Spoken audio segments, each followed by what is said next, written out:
Just up the road from Sarch Farm at Seals is Mere, another community touched by change, especially since the construction of the A303 bypass.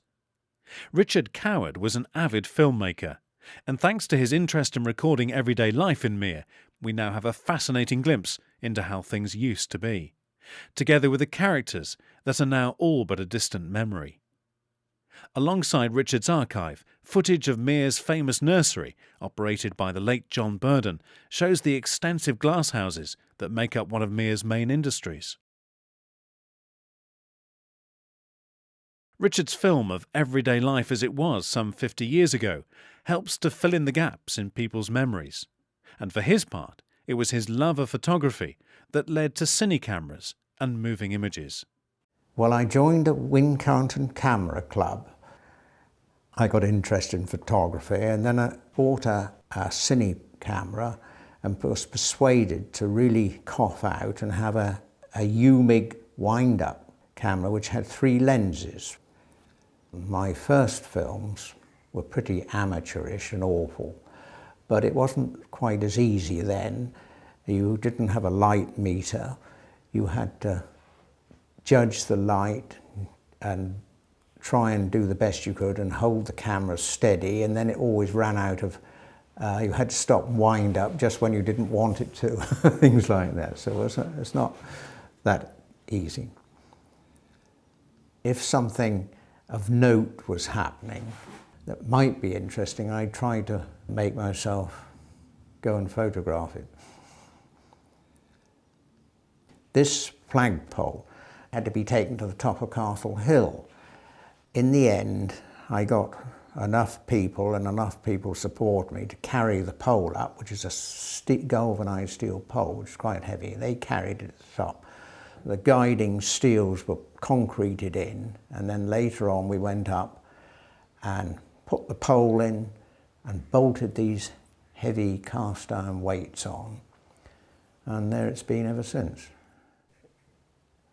There's lots of things I wish I'd taken, but old buildings in Mere, I like to look at them because they've gone mostly. Everything has changed so much, so I find the older films more interesting because I can see how it's changed.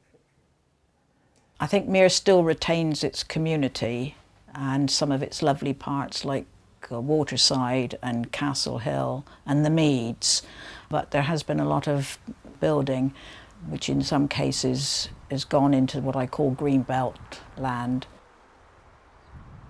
The picture shows my grandfather's cottage. It was painted from a photograph by my nephew.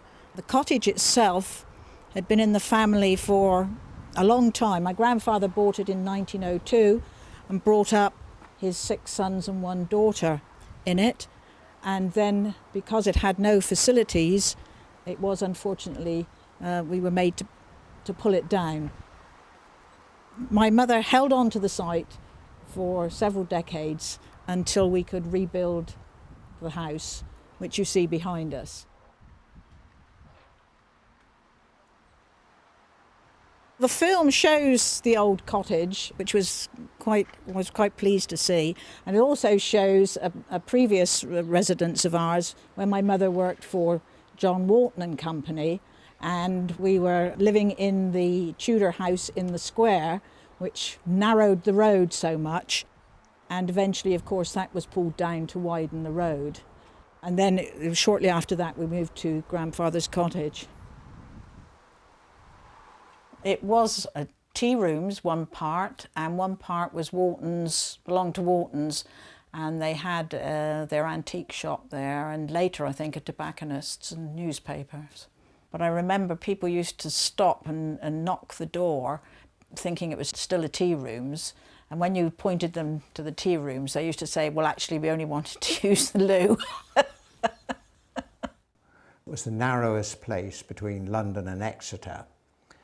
Back in those days, all the traffic that now goes down the A303 came through that gap, and it was only single way. But it was a lovely old building, and having pulled it down, they then put the bypass in, which is typical of England. I was working at the brush factory when I got a message that the ship's propeller was going through Mere. So I ran all the way from the factory and wound up my UMIG camera and got this photograph. It was about 21 feet in diameter, and it couldn't get through Mere because of the old Tudor building in the centre of Mere, so it had to come south of Mere and come back up through Petridge Lane to miss that narrow gap.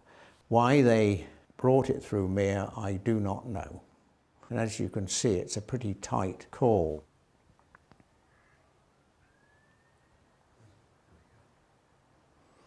And on the left, you can just see the other side of the old Tudor building, which is now taken down. Even so, they had a great problem getting it up Castle Street. And on the right-hand side is the now defunct blacksmiths.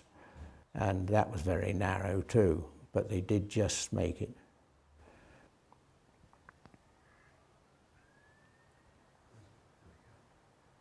It was going down to Falmouth, and once they got up this far on Castle Street, it was fairly easy going.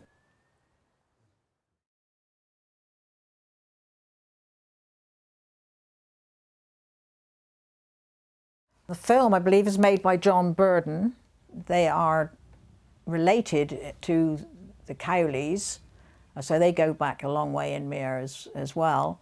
Granny Burden was my grandmother's sister, and they set up the nurseries shortly after he came to Mere. There's the story that he went to, I believe, Mr. Rutter's for a job and was turned down, and was walking away when he saw weed on the path and bent to pick it up, and Mr. Rutter happened to be looking out the window and called him back and gave him the job.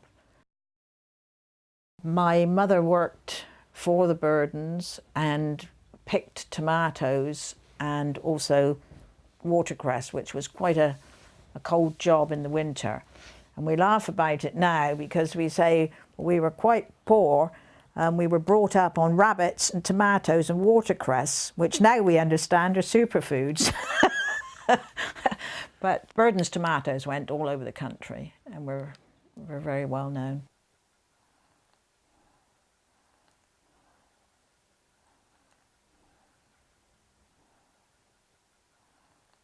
You know who that is? That's Giles. Giles Toogood from Seals. He's one of the eccentrics, wasn't he?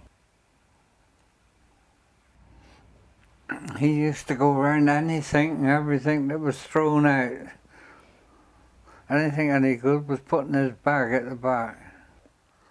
He did it one time. He used to come into Mere on a tricycle.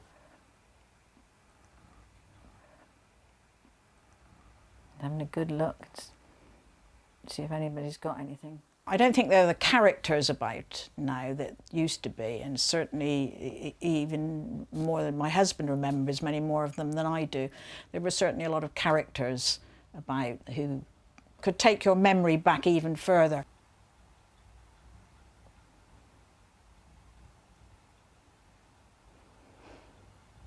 That's Hinks Mill.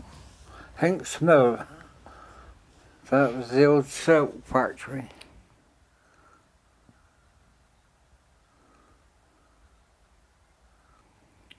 Hazard's Hill. Bert Avery talking outside his yard gate. There's the old ship, the bank with its original entrance, and the Talbot, which is now the George. Again, Mere Square with its town clock, the one we used to look at when we wanted to know the time. Here's Mere from Castle Hill, obviously, looking towards the church. Union. The old Union House. Gatehouse at the Union.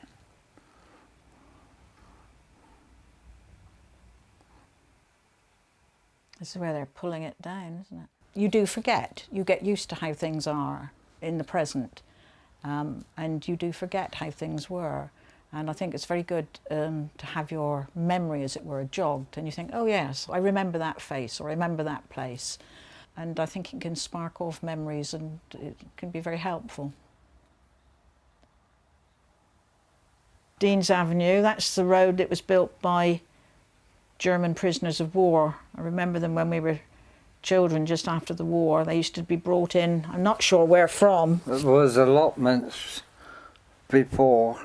And they used to come in by lorry, and they were so clever with their hands. They used to make rings out of bottles and give us rides in the lorry down to the square. It does move me a bit, I must say. It seems so long ago. And I can't believe things have changed so much. That's what I find hard to come to terms with, is that the fact I'm looking at something I witnessed, and yet it seems almost as if it never happened in my brain, because it's so old, or at least it wasn't me at all. It was before I was born. But it wasn't, of course. And I think when you get older and look back, it does strike you how much things have changed. You can't really believe it's happened.